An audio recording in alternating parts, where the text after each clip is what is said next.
আসসালামু আলাইকুম। আমি তারিমা অবস্থা। কেমন আছেন সবাই? আশা করি সবাই ভালো আছেন। আমি আল্লাহর মধ্যে ভালো আছি, আলহামদুলিল্লাহ।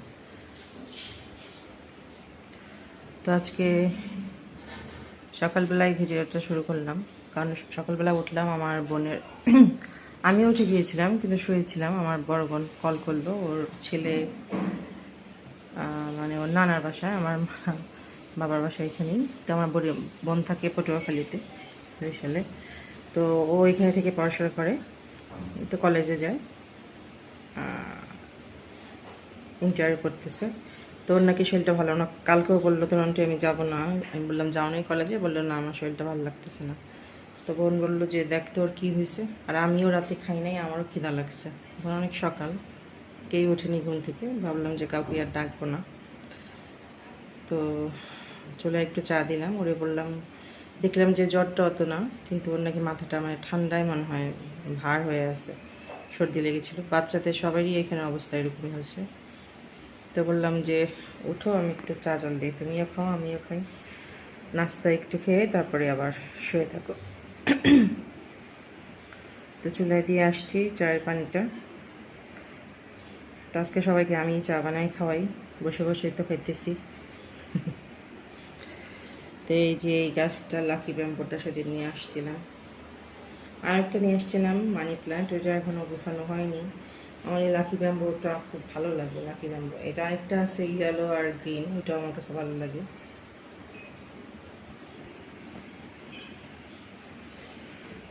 তো সকাল সকাল চারিদিকে পুরা নিরিবিলি। তো যাই দেখি চা চা কত দূর হলো। তো চলে আসছি রান্নাঘরে।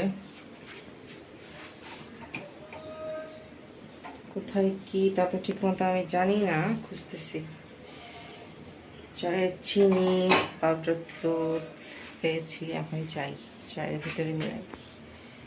চায়ের সুন্দর একটা গন্ধ বের রয়েছে, মাথার চুল পাইকে সব শেষ।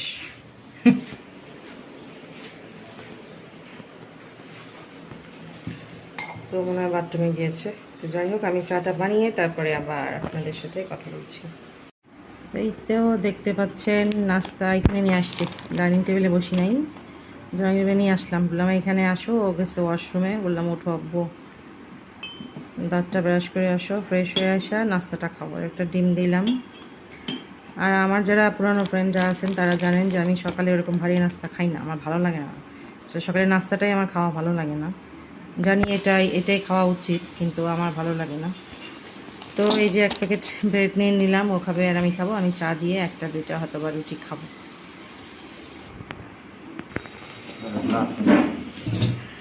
এই যে আমার বোনের ছেলে, সে এখন নাস্তা খাবে, আমি আর সামিন। আমার বোন খুব টেনশন করতেছে, আমার ফোন দিয়ে বললো যে দেখ তোর কী হয়েছে, কারণ ও তো কলেজ কখনো মিস করে না। কালকেও যায় নাই, আজকেও যায় নাই। নাও খাও, ডিম খাও, রুটি খাও। আমি খাবো চা। রুটি নাও, পানি খাও বেশি করে, পানি।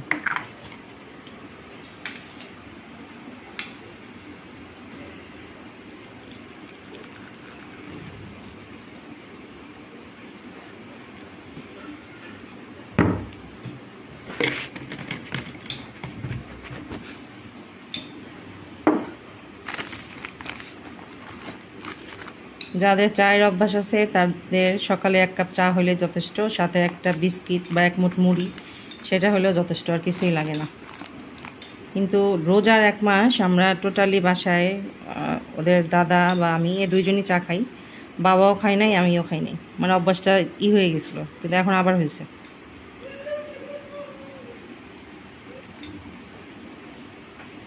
রুটি নাও। আমার সাথে কথা হয়েছিল, না পা আছে তোমার কাছে? শোনো, তোমার কিন্তু এখন ওই একটা দিয়া কাজ হবে না, কারণ তাজদের এখন দুইটা করে খাওয়া লাগে। না পা হ্যাঁ, এক্সটেন্ড কত পাওয়ারে? 500? এটা কোথাও না পা এক্সটেন্ড যেটাই হোক দেখায়ও তো, কারণ না পারো যে আমরা মনে করি কি বুড়া মানুষ আমরা, আমরা ওইভাবে খাই, কিন্তু ওইভাবে হয় না। একটা বয়সের পরে বলে যে দুইটা করে খাইতে।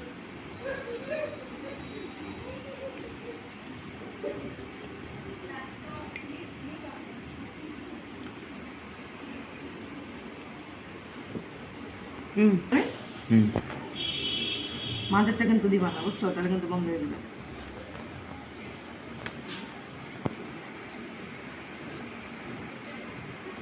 তো আমার বোনের ছেলেরও একটু শিখাইতেছি, ওটা দিয়ে একটু ভিডিও করাইতেছি। ও বলবে আমি অসুস্থ মানুষ, খালামুনি আমাদের দিয়ে করে দিয়েছে। ঠিক আছে, বেশি নরম হয় না। হুম হয়েছে। এটা আমার কাজিন গিয়েছিল বাজারে, কারণ আব্বা বাসায় নাই এখন, ওরাই বাজার নিয়ে আসে। তো এতো নিয়ে আসলো গেলে কি কি দেখি, এখানে আছে ডিম, কাঁচামরিচ, লাউ, পটল, বেগুন। রাখ। ওষুধ আনস নাই? আর আমি কিছু ওষুধ নিয়ে আসতে বলছিলাম, ওগুলো নিয়ে আসছে। দেখি ওষুধগুলো আনা হয়েছে নাকি।